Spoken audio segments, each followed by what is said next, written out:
I would say we do speak Spanglish. All the time. Oh yeah, all the time. And that would be like I will be talking to Elvin now, and then I say "párale" or something in Spanish, and it just comes. It doesn't mean it to do it. We're having a conversation, and there's a word that I just can't remember in Spanish. Then I'll just switch right back and use that, say that word in English. If you see a household full of Hispanics, the parents are the only ones that speak Spanish.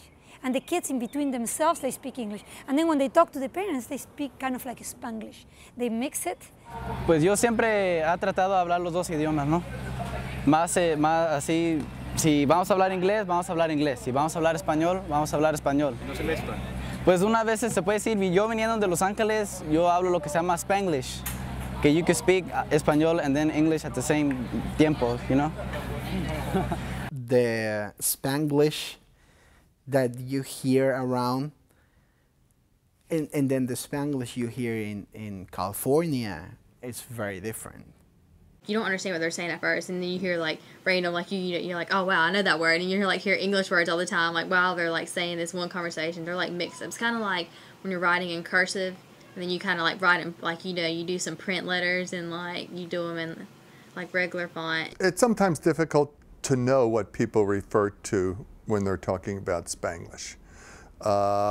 And that's probably one of the reasons why people studying this phenomenon linguistically prefer not to use it. So if they're talking about switching codes, we prefer to talk about switching codes. Estoy acostumbrada, or cuando estaba chiquita, just walk to la tienda or caminar a todos lados. We look at how the different pronunciation systems affect each other, so how the vowels of Spanish are affected by English vowels. We look at how the grammars come together and how differences in Spanish and English will sort of merge or be retained.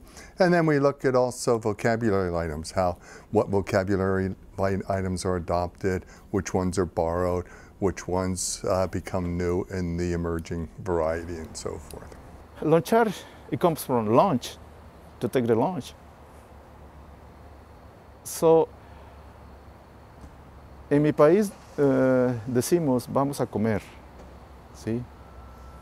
No importa si es las 12 del día, la 1 de la tarde, 2, 3 o 4, ¿sí? Vamos a comer. Más tarde es cenar. En la mañana es desayunar. Pero cuando viene uno aquí en el trabajo y los amigos, siempre lo dicen, es lunch time. Let's get the lunch. Let's go to buy something for lunch. So we used to put it into the Spanish for lunchar. Lo convertimos en un verbo.